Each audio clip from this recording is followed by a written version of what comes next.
We're on when you're off. Evening Edition on BFM 89.9.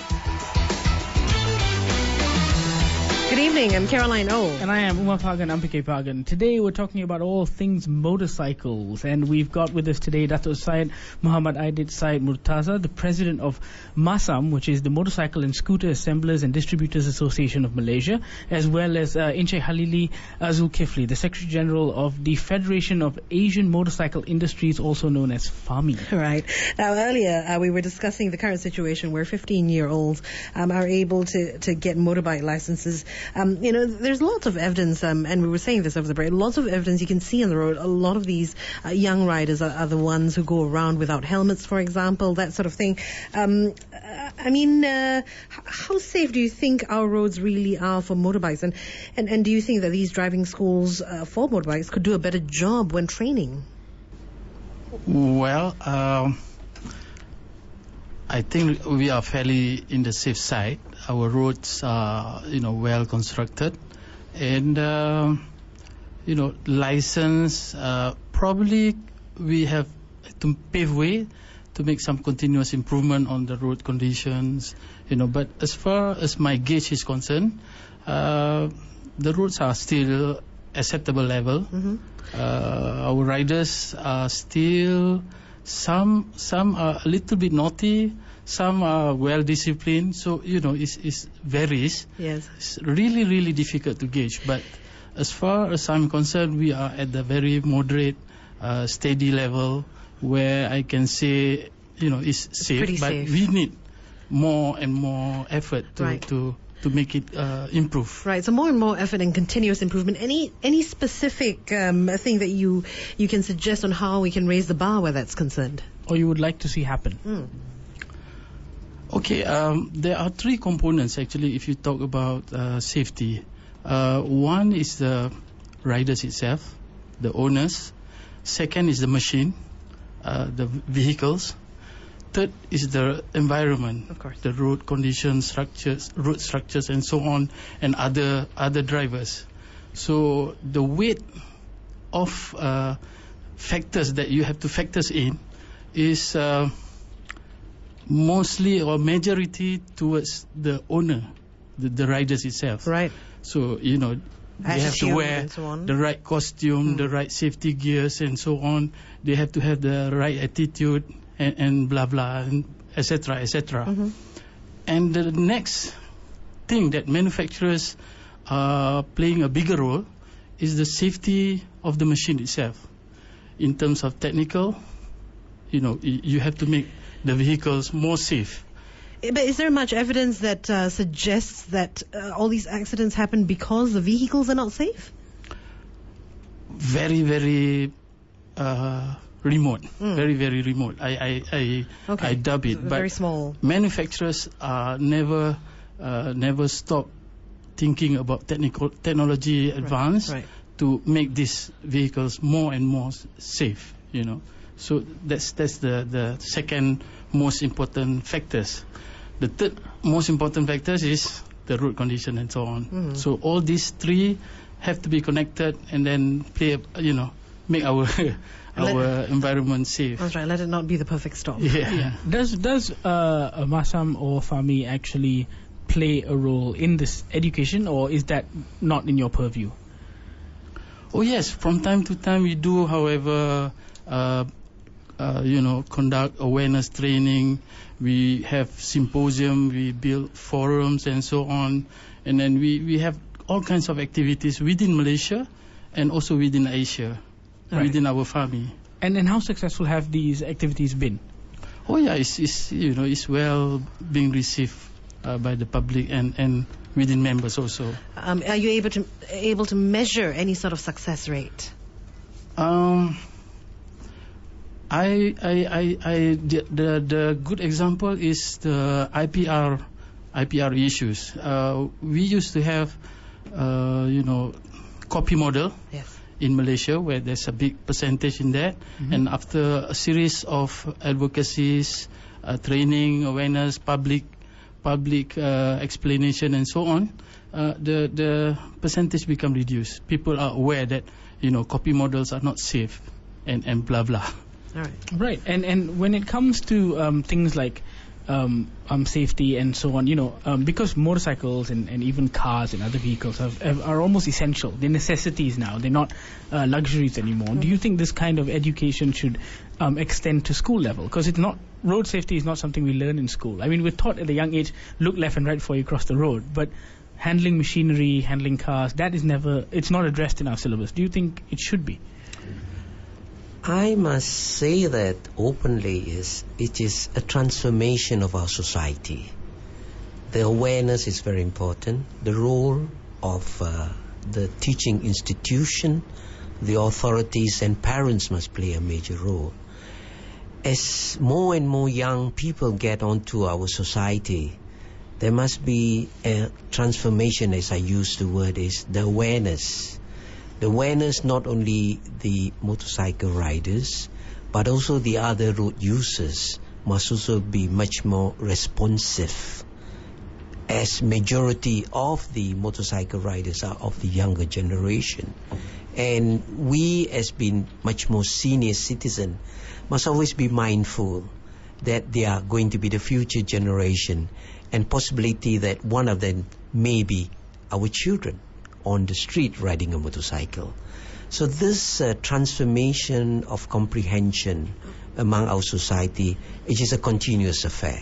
Not only we cannot blame the manufacturers, the families or the riders, but also the authorities. There must be a concerted effort to assure that our road is safer today than yesterday and into the future. Okay. All right. We'll come back and talk about the MotoXpo 2012 that's happening in February of next year in just a little bit with the gentleman. Stay here on BFM 89.9. BFM 89.9, the business station. Caroline and Uma taking you home on the evening edition. We're talking about motorcycling here in Malaysia. Our guests for the evening, Dato Syed Mohamad Aidid, Syed Murtaza, the president of MASAAM, as well as Encik Khalili Zulkifli, Secretary General of the Federation of Asian Motorcycles Industry. So MotoXpo 2011, that happens on the 22nd to the 26th of February next year. Tell us a little bit more about the expo. The expo has been planned, initiated by the industry, to promote the industry. It is a first occasion. It is industry initiative, and we are confident that this expo, with the full participation of our members as well as other major manufacturers outside the country, this expo will attract young and old, because we expect not only to initiate and model new models available from the industry, but also we will bring in the component manufacturers to exhibit the ability of Malaysian manufacturers. As most of the motorcycle being manufactured in Malaysia, more than 70% of the components are locally manufactured. This is unique in the sense that we are in line with the national agenda, which is the automotive industry, to promote localization of components for the local assembled motorcycle. Some of the manufacturers not only achieve 70% but as high as 80%, and this will promote greater interaction but also transformation of the industry. From initially we used to do only assembly, but today we are able not only to assemble, manufacture the component, and also not only assemble the engine but also manufacture the components for the motorcycle engine. I had a quick question about the expo itself. Is it mainly a trade expo, or is it for the public as well? This expo is mainly for the public and for the motorcycle enthusiasts. I believe that some of the major players will launch some of their latest models during the expo. Right. So it is not for trade, actually. It's not for trade. It's just an expo. So people will be able to, I guess, test ride and probably even buy motorcycles there. Is that? Well, not only test that, they have a feel of it. All okay, right. Yes. That's the most important thing. Yeah. They will have a feel, the shape of the motorcycle. The feeling is very important for the motorcycle enthusiasts and owners. Yes. Are there going to be any? Are there going to be many electric motorcycles and... Yes, of course, some of the local manufacturers like the National Motorcycle, they have their own electric bike, which they should be able to make any inroad, which they already launched about 4 or 5 months ago. Yes, right. The electric motorcycle. We anticipate that the other manufacturers or the local assemblers will also introduce some of their electric motorcycle and scooters. We anticipated that the international manufacturers outside Malaysia will also pitch and make their position, as Malaysia has been seen on a regional basis, even though the population is only 27 million and the sales of motorcycle is about 500,000 a year. But they foresee that the motorcycle industry will grow from strength to strength in Malaysia, and also as the per capita income of the people improves, they will transform themselves from buying small motorcycle, or we call the cub motorcycle, into a much more bigger motorcycle in the near future. Yes. And how popular are the electric motorcycles in the industry? Is that, like, because electric car seems to be the big craze in the car industry, and are electric motorcycles where people are heading towards? Yes, there is an interest being expressed by the commuters on electric motorcycle, but there is some form of limitation, because per charge it will give you a limitation in the distance available for the motorcycle to commute or to be used by the riders. Okay, and because of this, we have not set up stations all over the country, charging stations for the charging station. So what is, in the evening they have to take home the motorcycle, charge it, and then use it in the next day. Right. So this is a challenging part for the motorcycle manufacturers, as well as to work with the authorities on setting up charging stations all over. Okay. Now, before we wrap things up, can you give us all the information we need? We know it's happening on the 22nd. It starts on the 22nd of February. Where exactly will it be held? Do we need tickets, for example? Yes, it will be held from the 22nd to the 26th of February 2012 at the PW Center, the Putra World Trade Center.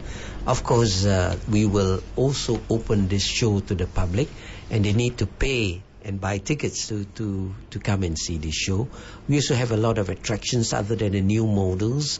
We expect some form of opportunities for the public to test the latest motorcycle available, and possibility a special draw that which we intend to announce in the near future, where those attendants may have a chance to have a lucky draw on a very special motorcycle, which we plan to announce in the near future. Okay, well, that sounds very, very exciting. It does.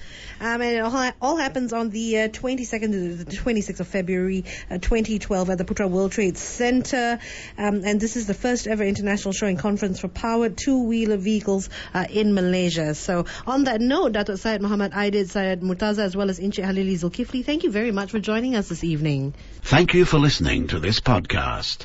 To find more great interviews, go to bfm.my or find us on iTunes. BFM 89.9, the business station.